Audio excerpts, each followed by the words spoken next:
on completely innocent people. Fox News producer Tadek Markowski is live on the phone now with us from London's Russell Square. Tadek, give us a feel for what happened at Russell Square. Well, I'm looking down the block and I can actually see the bus, and the explosion must have been enormous. I've been speaking to people coming out of businesses near the blast, and they're saying the buildings shook. Another eyewitness said to me he went in there and he said there were just people on the ground. He said he saw one woman was practically cut in half. So I'd be very surprised if this scene that I'm looking at, the fatalities don't run into the double figures, because quite literally there's debris strewn across the street, and tragically there is blood splattered against the British Medical Association building, and it's a very grim picture.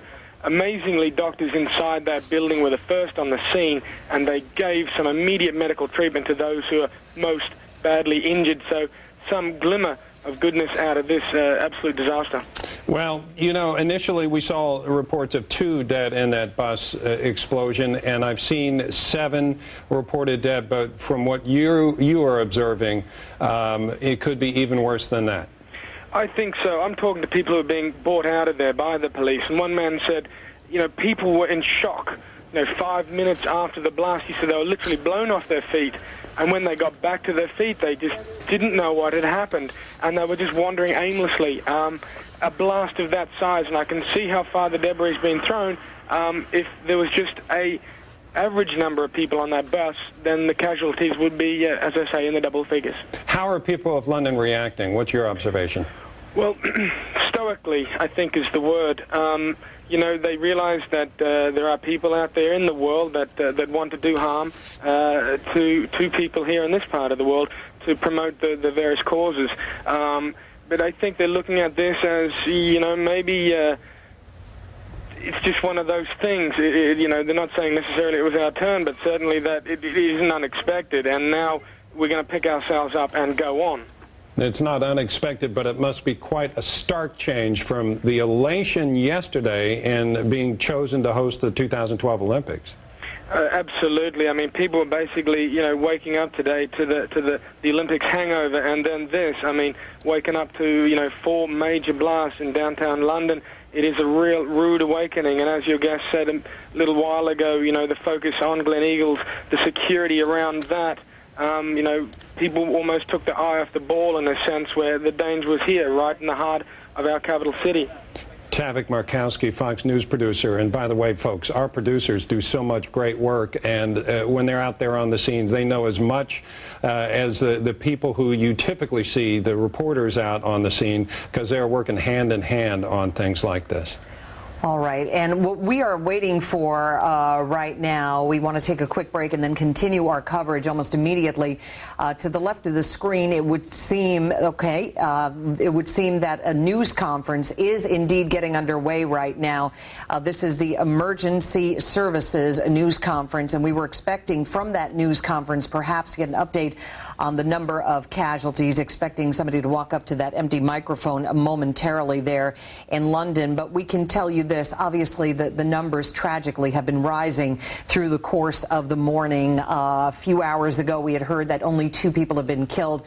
Many people said at the time, well, that number is bound to go up, and indeed it has. The latest that we've heard officially was that at least 40 people were dead. Now we've heard some other reports that those numbers could rise as well. The number of injured could be some 1,000, and among those 1,000 people injured, some 150 people seriously injured. Now, as you know, that is because of the horrible nature of these attacks, that they occurred in the subway stations, and that there were a total, as far as we understand right now, of 4 attacks. And, of course, 3 of those coming on the tube, the train system there, the underground train system. Amtrak is announcing that it has increased the level of the railroad security level, increase the security level in response to these terrorist bombings on London's transit system. And of course, that's the passenger train, carries people all around the country. And whether it's announced or not, I'm sure we're seeing changes in the security levels with the Metro North that you see around here, Long Island Railroad, as well as the subway system and the subway system, the Metro, there in Washington, right, D.C. A lot of the times as security is heightened, we don't even right. realize it. They don't necessarily announce it, but you walk around, you can see a difference. Nonetheless, what we've heard from official Washington is that there is no effort underway to raise the national terror alert level. There have been no threats made here. If you're wondering who's behind this, and of course everybody is, there has been a claim of responsibility from a group called the Secret Organization of Al-Qaeda in Europe. They posted a claim on the web that has not been immediately confirmed, but our people in Washington are working to determine if that is authentic as well. Wendell Goler has been following the story from the summit in Gleneagles, Scotland. Wendell? Bridget, here at the G8 summit in Scotland, the work goes on minus Prime Minister Tony Blair, and the leaders have canceled all their public appearances for the remainder of the day. They were in their first working session when word of the bombings arrived here, and Prime Minister Blair says there is no doubt at all they were timed to coincide with this summit. Each of the leaders consulted with their home governments. President Bush convened a secure teleconference with national security officials back in Washington. After that conference, security was visibly tightened on Washington's subway system, the Metro Rail, and also we just heard Amtrak is tightening security. Mr. Bush said every leader here has suffered from terrorism. All offered condolences to the British people and expressed solidarity with Prime Minister Blair. All right, Wendell Goler in Gleneagles. Wendell, we thank you. And once again, the president, when he spoke earlier this morning, had a warning for Americans to be extra vigilant, as we say. But important to point out that even though our people in Washington are obviously aware of the situation in London and security has been heightened, as we just told you, Amtrak, various transportation systems, important to note that our national threat level has not been heightened. By the way, just want to let you know what you're looking at. The left of the screen there is finally the people are gathering in London. I shouldn't say finally. Obviously, a horrible situation over there. We are expecting this news conference to start during the course of this hour. This is the London Emergency Services. They're holding a news conference, and it looks like they are just about ready to start. But again, the latest numbers, 1,000 injured, more than 40 dead. He will give you a brief update of the position. We will then hand over to representatives from the other emergency services, London Underground and Transport for London. At the end of this briefing, there will be an opportunity to take one-to-one questions, and there are opportunities afterwards for one-to-one interviews with the speakers. Thank you. Good afternoon. The first thing to say is that the Police Casualty Bureau is now open for friends and relatives who are concerned about those who may have been killed or injured in the incidents today. The telephone number is 0870 1566 344. 0870 1566 344. In terms of what exactly happened this morning, at 8:51 this morning there was an incident at Moorgate, around Moorgate, Liverpool Street, Moorgate East underground stations. Confirmed explosion 100 yards into the tunnel from Liverpool Street station. It was believed that the train involved is either a central or a circle line train, and there are 7 confirmed fatalities in that incident. At 8:56 this morning, at the King's Cross Russell Square incident, again 21 confirmed fatalities in that particular incident.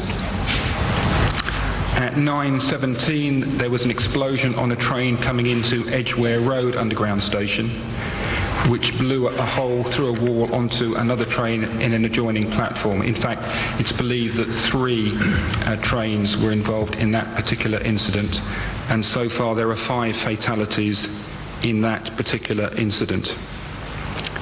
And then at 9:47 there was an explosion on a bus at Upper Woburn Square junction with Tavistock Place. There are fatalities in that incident, but at the moment we cannot confirm the numbers. So 4 devices, we believe, involved in today's incidents. The police service received no warning about these attacks, and the police service has received no claims of responsibility from any group in connection with these attacks. This clearly was a callous attack on purely innocent members of the public, deliberately designed to kill and injure innocent members of the public.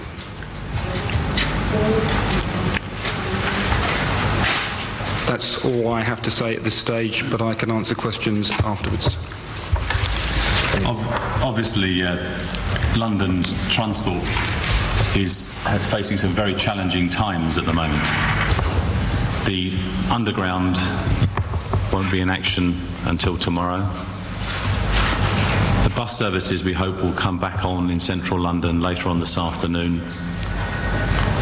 And the overground stations, King's Cross, will be closed. Liverpool Street is currently closed, and Victoria is closed due to a bomb threat. We hope that will be open quite soon. The situation is fluid. There are a number of bomb scares, as one can understand at a time like this. But we're doing our very best with Network Rail and the other operators to open up the systems as best we can. And we'd like Londoners to start thinking about their journey home and to make sure they check whether the services are available and then to start to make their way home. Obviously, we don't want a great rush out of central London, but it's going to be a very difficult evening to get people away. But I know that everyone will be working together to try and get people home as best we can. So our encouragement is to check on those systems and then for people to start to make their way home as reasonably as soon as possible, without a great rush all going off at the same time from offices. So we'd ask people to think carefully about their journey back tonight. The London Ambulance Service has been working alongside other emergency services throughout today to respond to the explosions across London.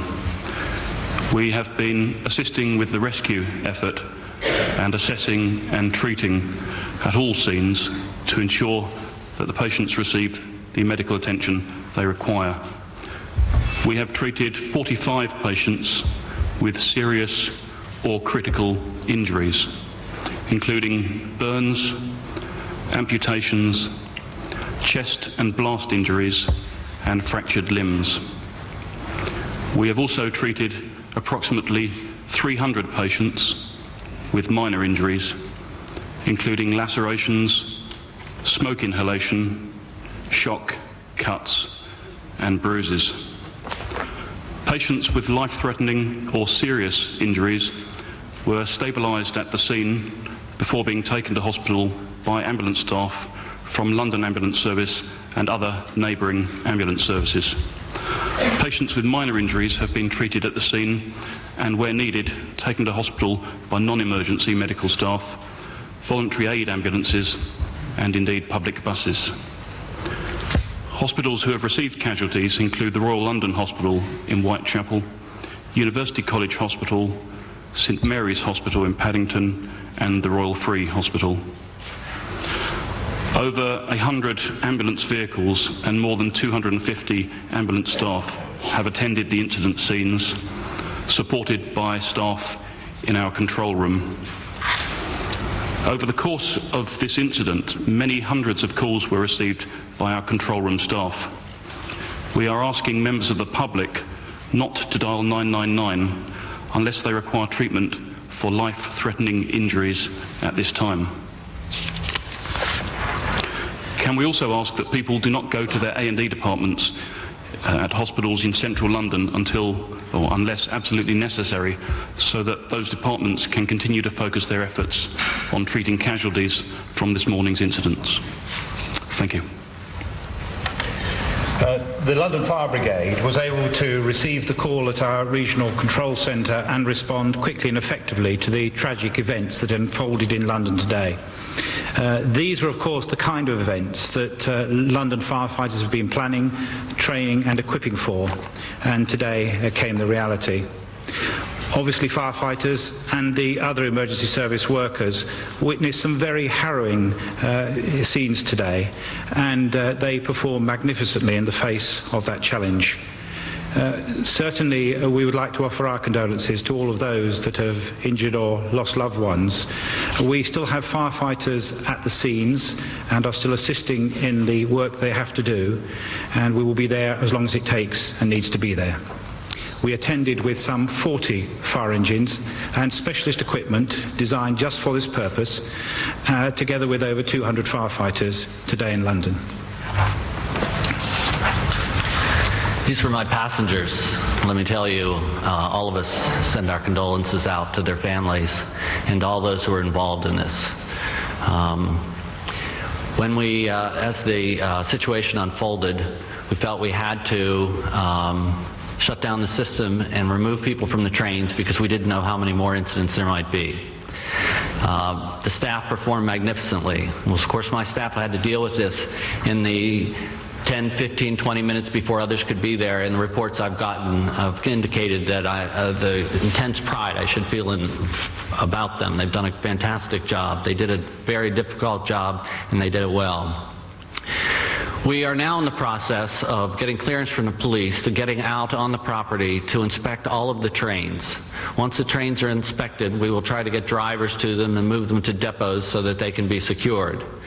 Our ambition is to have a service for the morning. If we can, we will run some service late tonight on unaffected lines, such as the Jubilee, the Northern, and the Victoria, but it is unclear. It will all depend on whether we have the crews. Even when we start up tomorrow, though, keep in mind where these incidents occurred, which will no doubt be held as crime scenes for some time. We will not be able to run any service on the top side of the circle. So that means it's likely the H&C service will be out. Certainly there'll be no Circle Line service. We won't be able to run the Met past Baker Street, assuming we can get into Baker Street, and it will be at best a shuttle service on either end of the Piccadilly line. But we hope to run a full service everywhere else, and we're going to get this system up and running as quick as possible. Thank you. On behalf of the Mayor, the Commissioner of Transport for London, and the whole of us at Transport for London, we send our condolences to everybody affected, and I send my thanks to the bus staff who've responded very well today. When the first incidents occurred on the Underground this morning, we opened the bus service to all tube passengers, but then of course a little later we were advised by the police to withdraw the bus service out of Zone 1 substantially, which was done. The bus service is just starting to return to Zone 1. It will take some time to get back to normal, and as it gets back to normal, additional police officers, wardens and bus staff will be out to help at major points like Oxford Street and so forth for the evening rush hour. Clearly the bus service can't serve areas where the emergency services cordons are still there, and particularly in the sort of King's Cross, the Aldgate areas and around Russell Square. We will have to either institute diversions or curtailments, and we'll attempt to get details of those out as soon as we can. The bus service can cope with an awful lot of extra people, but it will be slow to get home. As Andy Trotter said, we would like people to stagger their homeward journeys because we clearly can't cope with everybody who would normally start off between 5 and 6 this evening. We will try to, as hard as we can, and we'd ask travellers in London to bear with us and to bear with our staff, who I know will rise to the occasion. Buses in London are currently being searched regularly and certainly at each end of the journey, and that will continue until further notice. I should also say that the Docklands Light Railway is resuming, that on the roads we have had messages up since early this morning asking people not to come to central London. They will be in place for the rest of the day, and the congestion charge was suspended this morning for the day. Thank you.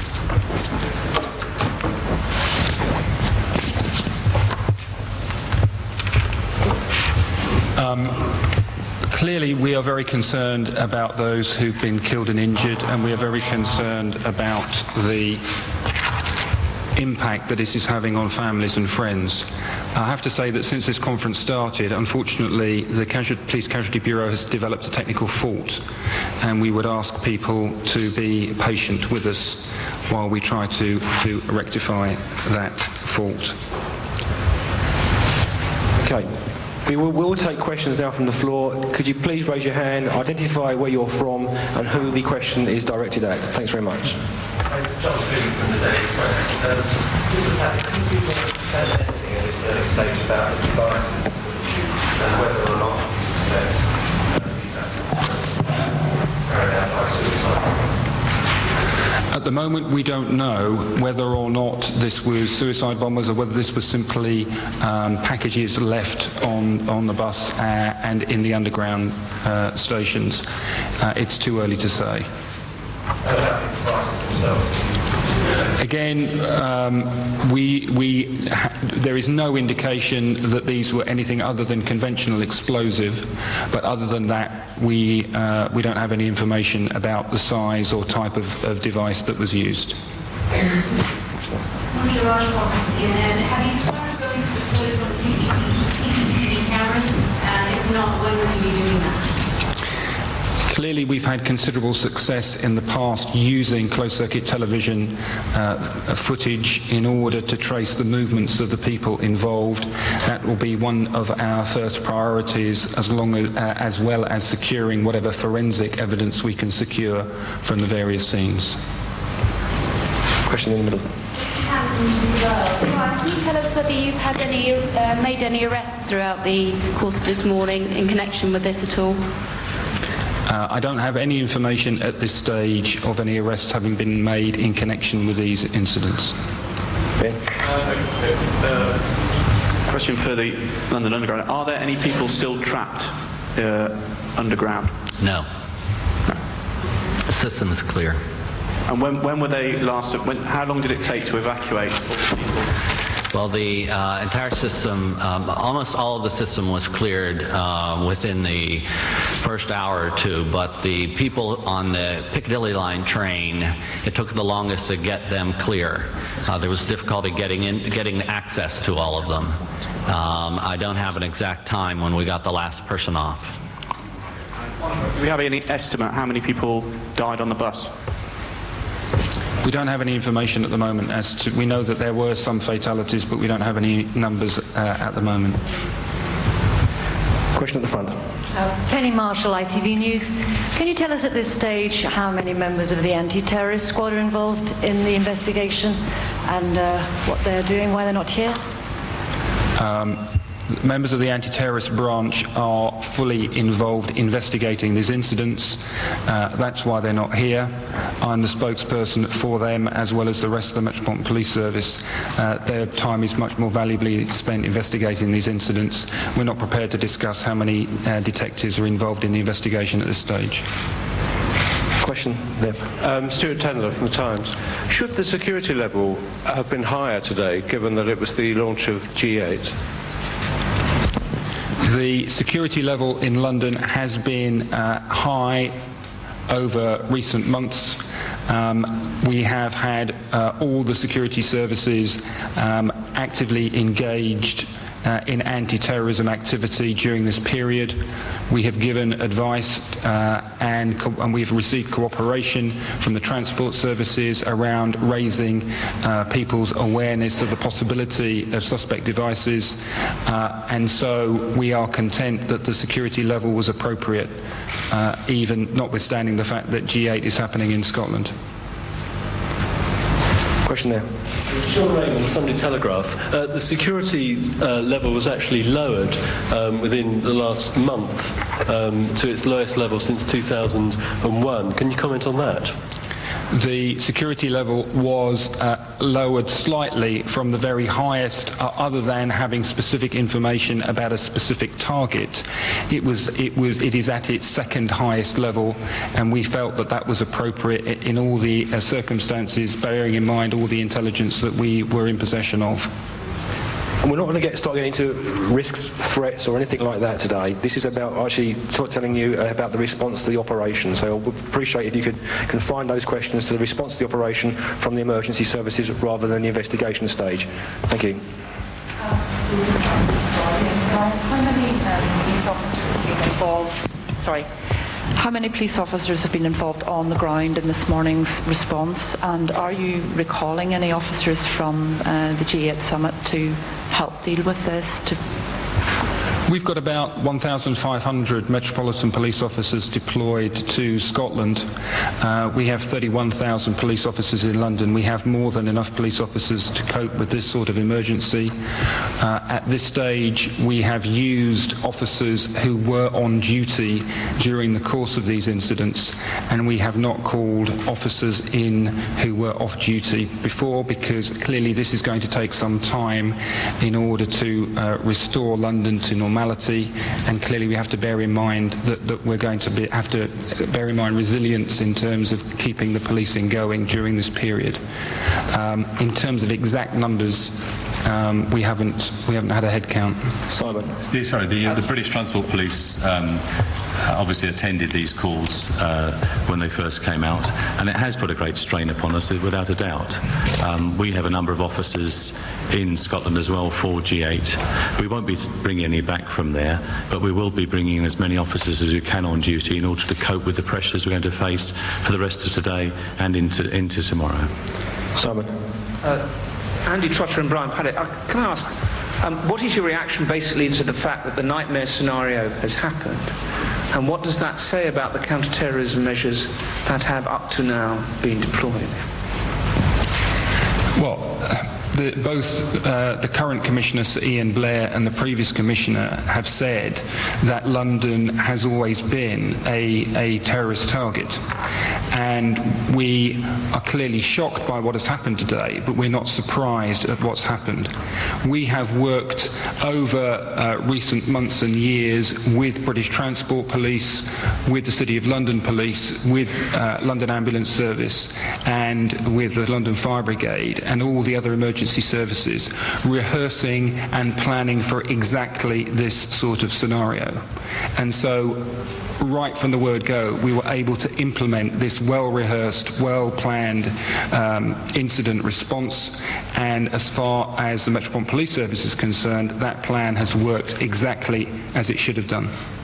I mean, very sadly, all the practice that we put in, all the London forces together, plus the other emergency services, the plans that we worked on so hard were required today. And as far as that response is concerned, the response worked extremely well, but it's a very sad day that we had to actually bring this into play. Question at the end. Sally Jones, Dow Jones Newswire. A question for DC Paddick. Are you still looking for devices? Can you confirm this? Clearly, we want to make sure that the transport system is safe, but otherwise we don't have any intelligence that there is a threat from other devices. So in the absence of any specific intelligence, we are nonetheless being very vigilant, as our colleagues have said from Transport for London, to make sure that buses and underground trains are searched before they're brought back into service. Question there. Jean Whalen with the Wall Street Journal. I just wonder, were there any power surges then, or what was that about this morning, the reports that there were power surges in the I think Tim O'Toole can answer that question. There were not power surges, but what happens is when you have an incident of this magnitude, its first manifestation is in the control rooms of the power, because the first thing that happens is the traction current is shut off. When there was the read that there was power withdrawn at different places on the network, the assumption was by some people that there must have been a surge to cause so many breakers to trip out. Further information quickly came in that there was a derailed train at Edgware Road, and then speculation occurred that somehow that must have come in contact with the major power cable, and did that have an impact? And then the rumors just kept running, but there was never any power surge, and indeed the traction current network to the underground is completely intact right now, and we could run a full service were it not for these criminal scenes. I will get for as many questions as possible. One in the front row.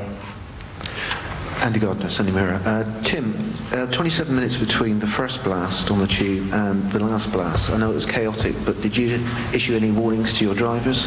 They happened almost, our read was that it all happened within 3 minutes of each other. We didn't really have time. That was the report.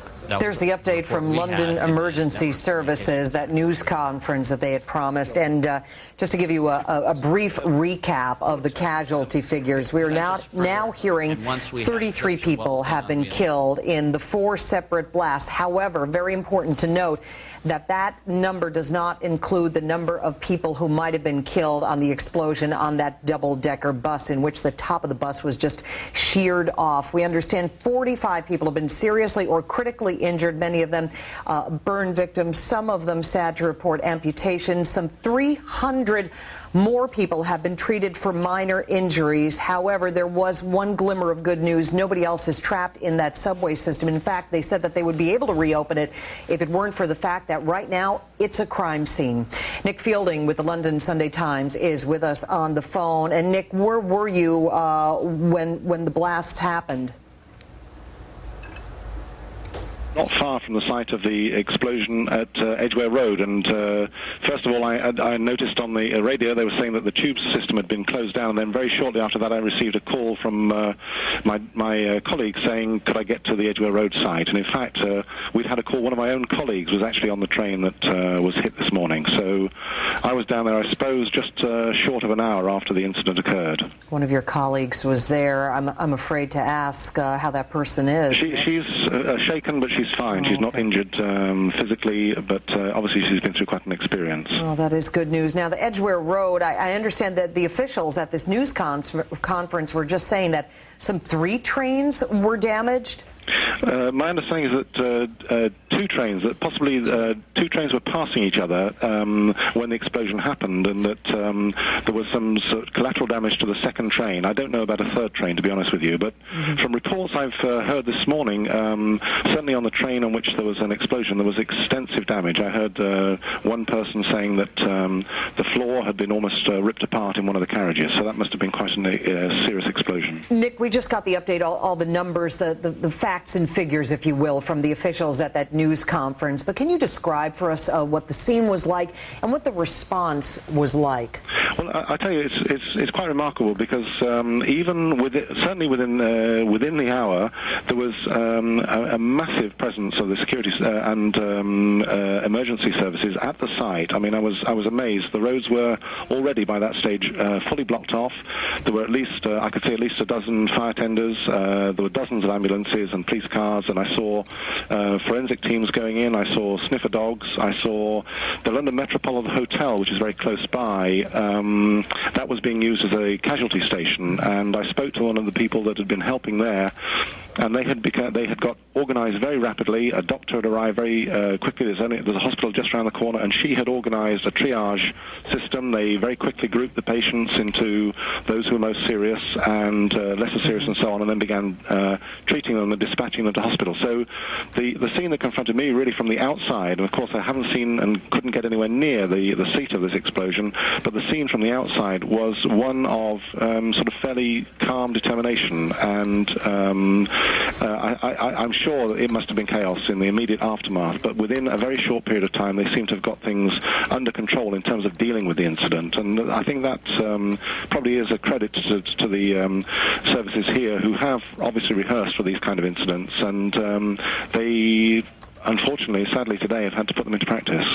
All right, Nick Fielding, thank you very much for that report. And David Asman is joining our coverage here in Studio B. Just to bring it back home for a second, related to the bombings, of course, at 11:45, that's about 1 hour from now, we're expecting a press conference from Secretary of Homeland Security Michael Chertoff. He's going to be talking about what is being done here in the United States in response to what has happened in London. Of course, we will carry that live right here on Fox. And related to that, we are being told now that the terror alert level just for trains in the United States may be raised to the orange level. This, according to a senior law enforcement official.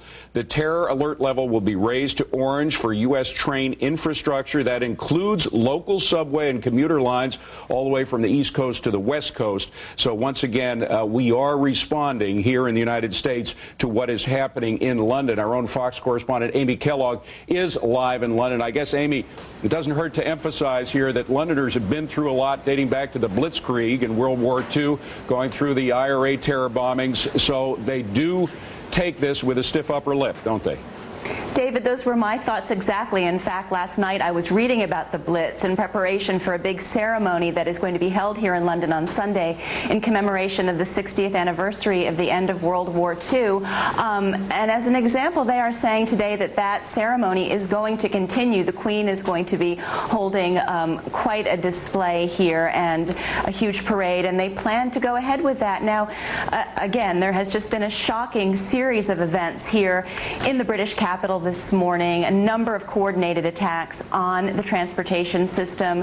As we've been telling you about all morning, 3 explosions on the subway, or as they call it here, the underground, the tube, and then 1 on a bus. 33 at this point confirmed dead, 45 seriously injured, 300 treated for minor injuries, a lot of so-called walking wounded. But those death figures, David, do not include victims from the bus, and there were fatalities from that bus blast, but at this point we don't have any indication of how many there were. Police just held a press conference and they said that no one has claimed responsibility. That said, some previously unheard of group linked to al-Qaeda called the Secret Group of al-Qaeda's Jihad in Europe did claim responsibility on a website. Apparently that's not being given full credence at this point.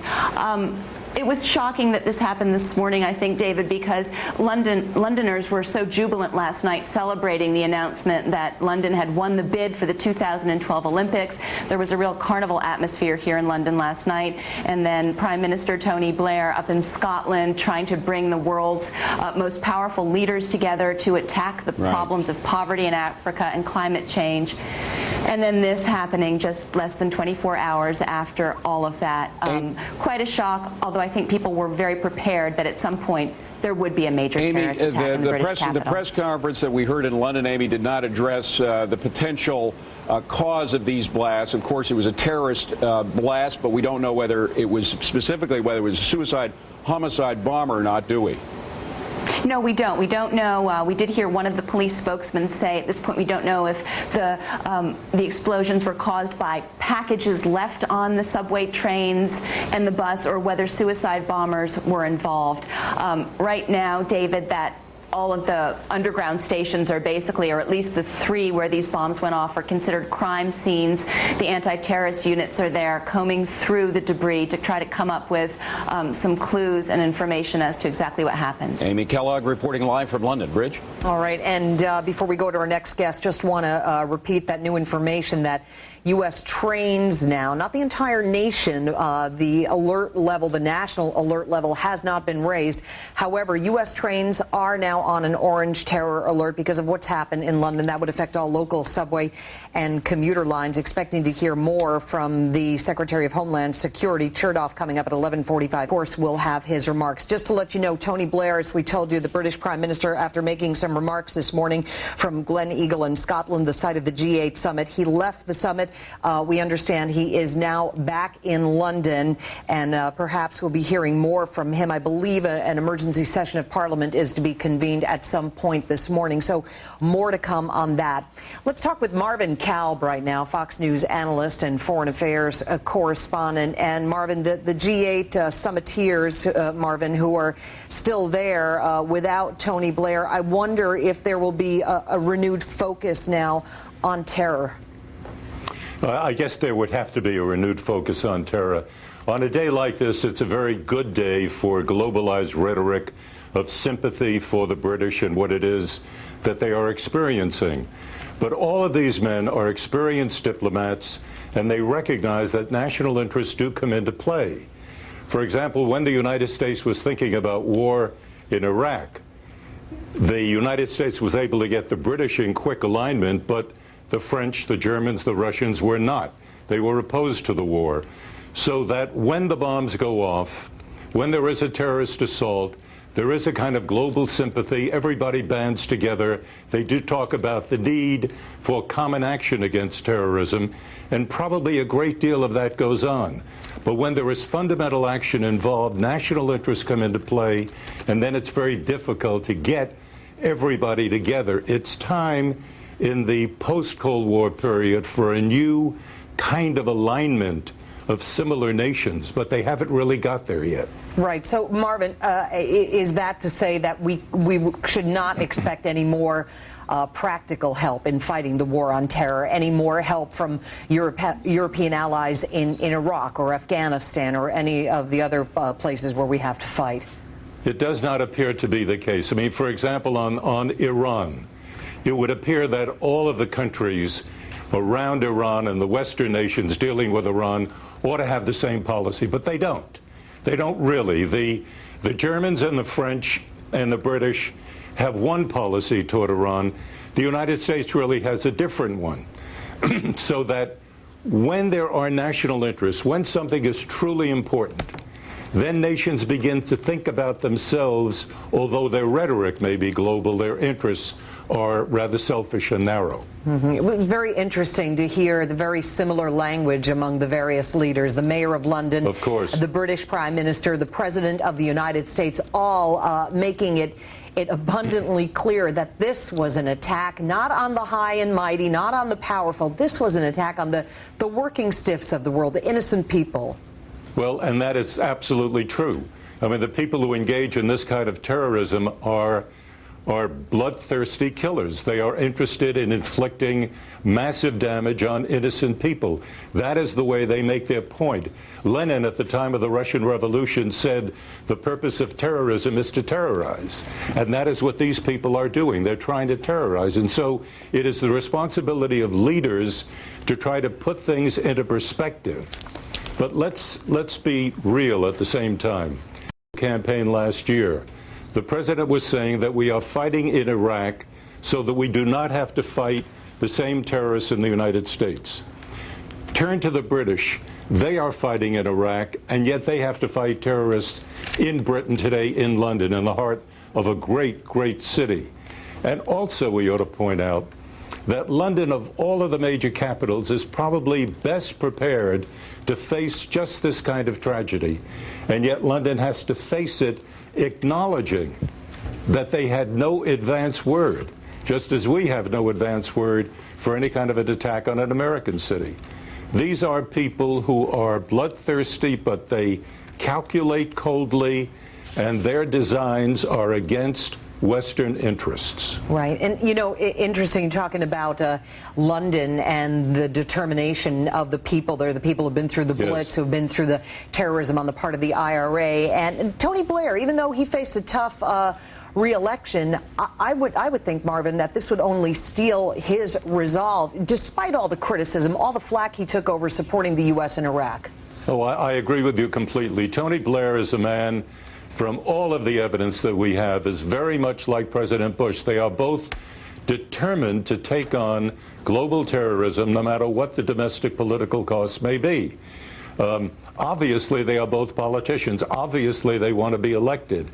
And even when I pointed out before that the president last year said we fight in Iraq in order not to have to fight at home, I believe the president might have meant that when he said it.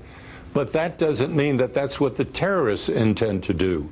They could be operating on several timetables all at the same time. They could be setting off bombs in Iraq, setting off bombs in London, and planning to set off bombs in the United States, whether or not we had troops in Iraq. Marvin Kalb, good to talk with you this morning. Thank you. My pleasure. Thank you, Brittany. And this is a Fox News alert. The city of London under attack this morning in 4 bombing incidents. We don't know exactly the cause of the explosions, whether they were suicide bombers or packages of bombs left on the subway system. But the Piccadilly line in particular in central London was affected, as well as a bus. 33 people are confirmed dead as a result of the subway blast. Police and emergency workers are not giving us a specific number number of dead with regard to the bus blast, but again, there were fatalities there. We are being told that as many as 45 people may have been killed, about 100 people very seriously injured, 45 critically so. 300 people have been treated so far as a result of these blasts. The repercussions affecting not only Europe and the rest of England, but also the United States. Told that an alert status of orange, that is an upgrading of our alert level for Homeland Security, specifically regarding our transportation system. Not the planes, but trains are involved, and public transportation systems in cities across the United States have been affected. We're told now that Chicago trains have been upgraded to the orange level of alert, as have the train system, the BART train system in San Francisco, as have the metro system in Washington, D.C. and New York. In about 45 minutes, we should be hearing from our Homeland Security Secretary, Michael Chertoff. He's going to be alerting us all as to the upgrade in the security concerns in the United States, specifically regarding the transportation system. He will be taking questions about other issues as well. Our own Greg Kelly is reporting from inside the Beltway on the very latest. Greg? Hi there, David. As you mentioned, the Homeland Security Department in 45 minutes will make that announcement, formally upgrading the terror alert status of the U.S. train system, including basically everything that runs on a rail: subways, commuter trains, Amtrak, freight trains. All of it will be upgraded to orange. Now, what does that mean? Well, technically, yellow, where we are now, is a significant risk of terror attack. At orange, we are officially at a high level of terror attack. What does this mean practically? Well, perhaps not very much, because a lot of municipalities, as you have already mentioned, are already increasing their security in and around their trains in their cities. It's happened here already in Washington, D.C. and in New York City. New York City is permanently on orange alert. Here early this morning to put their police department on orange alert.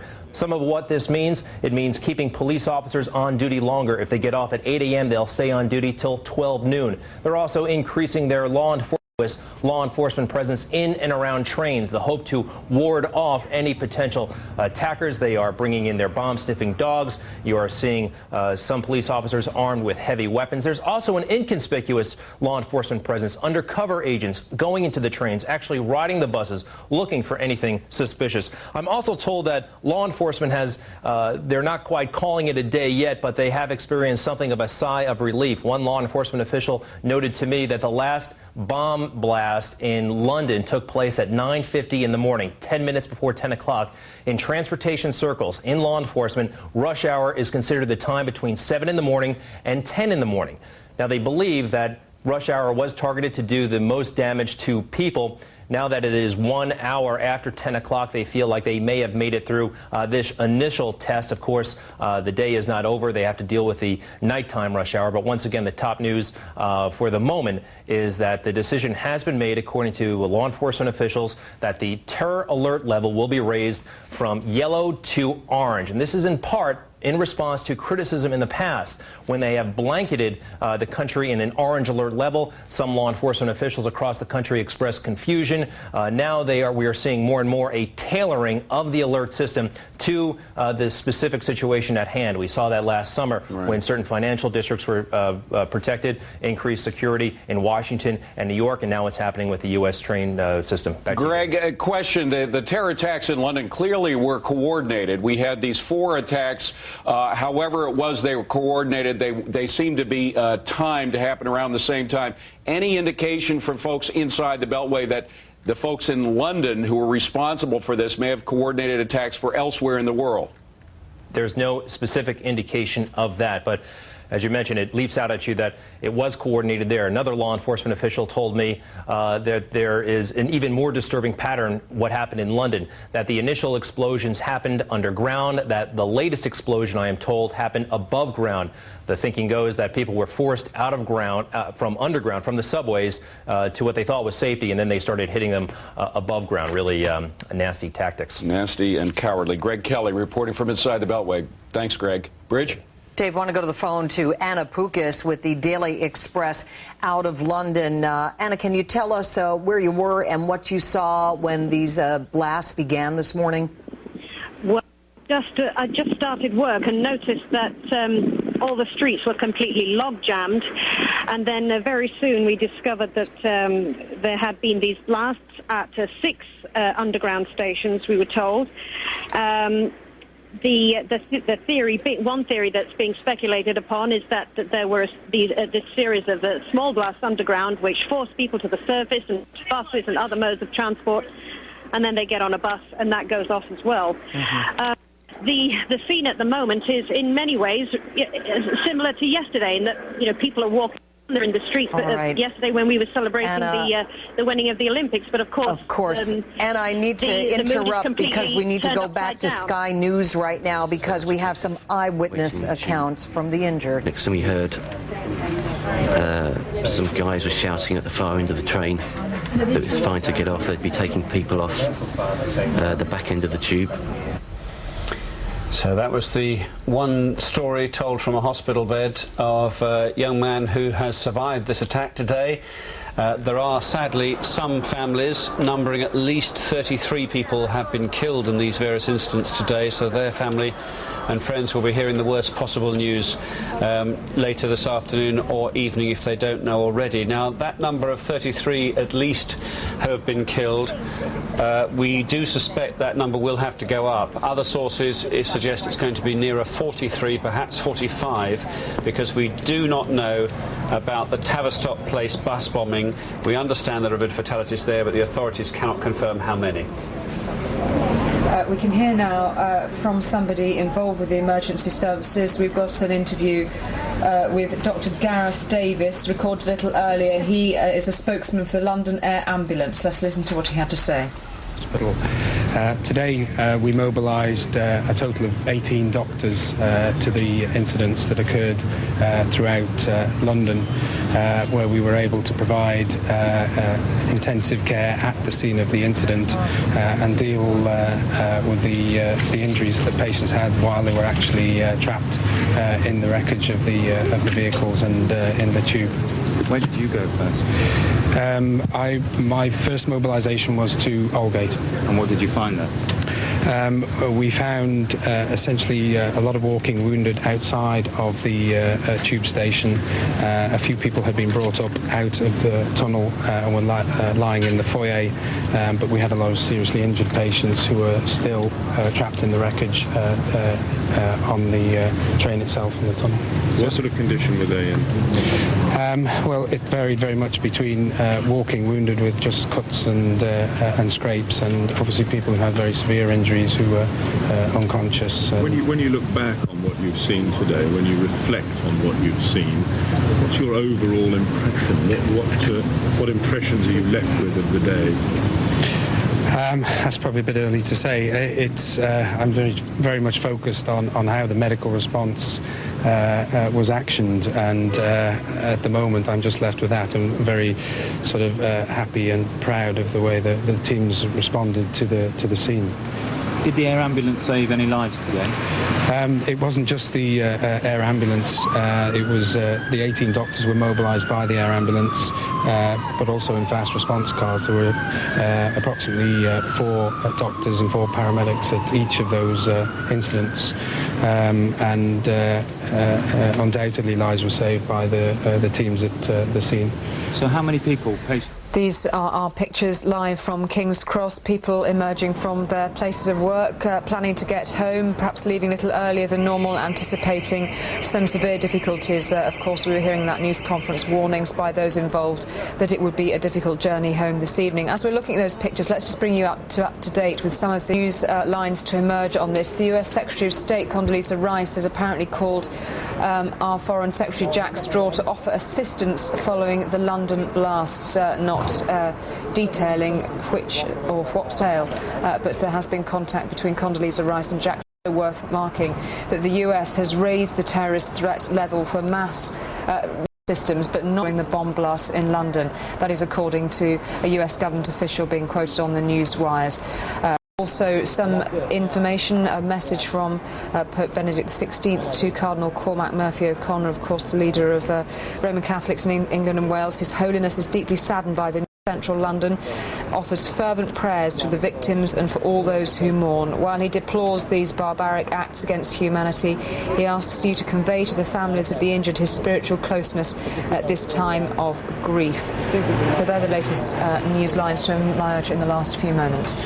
London Underground remains closed for the rest of the day, resuming service tomorrow. There were some caveats to that from the London Underground representative. We heard from Tim O'Toole saying maybe some of the ones that run overground might come back on stream tonight, but that's a fluid situation. He said stay tuned to the media for more updates on that. Docklands Light Railway, the DLR, services coming back on stream as of about half an hour ago. Bus services expected to be fully up and running within the caveats of these crime scenes being ignored or bypassed, of course. You can't run a bus past those at the moment. It's from about this afternoon. And national rail services being resumed, major terminals reopening. Victoria Station, I think, is the one exception to that. There was a quite separate investigation as to whether there was a bomb scare. Now, we heard from Russell Smith of the London Ambulance Service in the press conference. I think he can speak to us now live from that centre. Mr. Smith, thank you for your time this afternoon. How have your staff coped with what they've had to do today?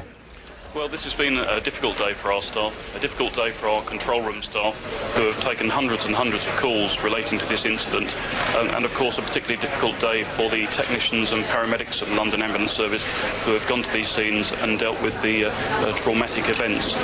They're professionals and they've trained for this, so they have coped with it, but no doubt it's been a difficult day. The multiple call-out within a time zone of about an hour, was that a problem for you? We have good staffing at that time of day. All right. So. Again, just to give you a recap, if you're just turning us on, 4 blasts in London, 3 out of 4 of them involving their subway trains, the 4th shearing off the top, absolutely destroying this double-decker bus. We're unclear of how many people might have been killed on that bus, but what we understand is there have been 33 deaths associated with the other 3 explosions, 45 people seriously or critically injured, and some other 300 people treated for minor injuries. Nobody else is trapped in the subway system in London right now, but it is going to stay, for the most part, shut down. Very important to note that our national security threat level has not been increased. However, there is news about the trains. The American trains are now on an orange level.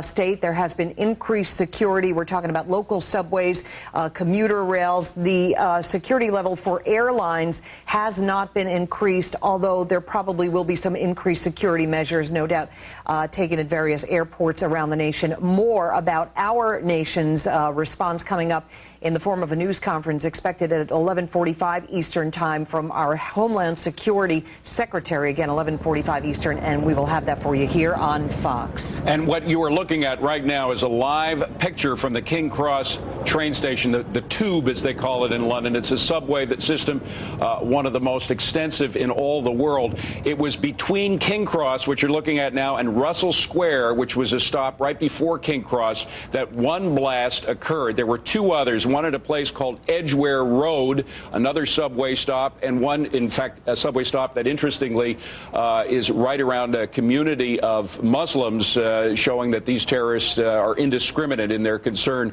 for Muslims or anybody else. Aldgate is another place that was hit. You can see it in the bottom right-hand corner of that map on the right.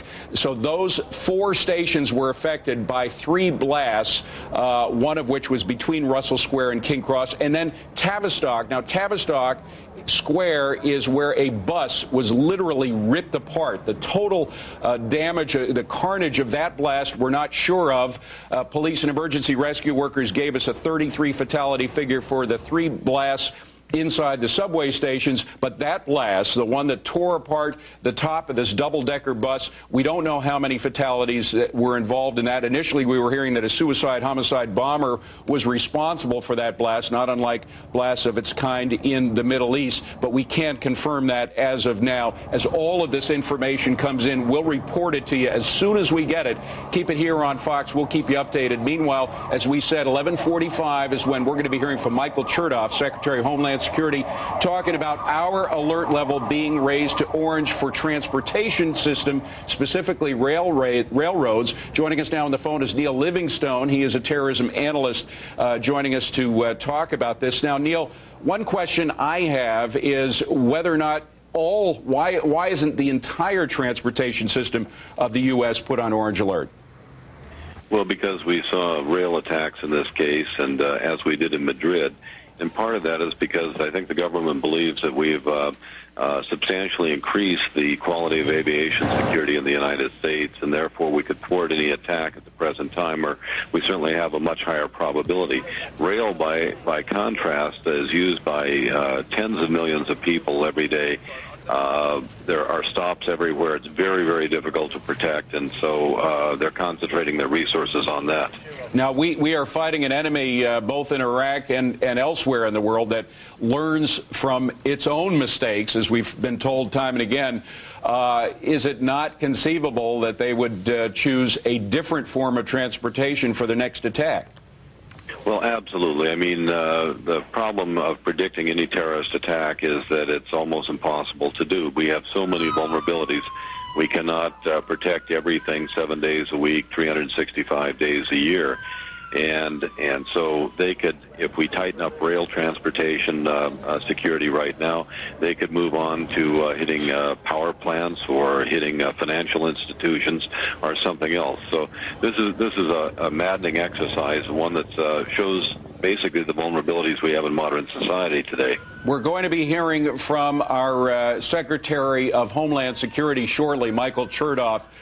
He's going to be telling us about the raising of the orange level. How should that affect individuals who are going to be taking a train? I mean, this is a very busy time of year for travel. Well, it is a very busy time, and it's really going to affect daily rail commuters more than anyone else. And a lot of that it shouldn't inconvenience them all that much. Now, they may tighten access to some rail systems, subway systems, so that you have to pass monitoring points at this time. There will be more police presence. There'll be more awareness on the trains themselves.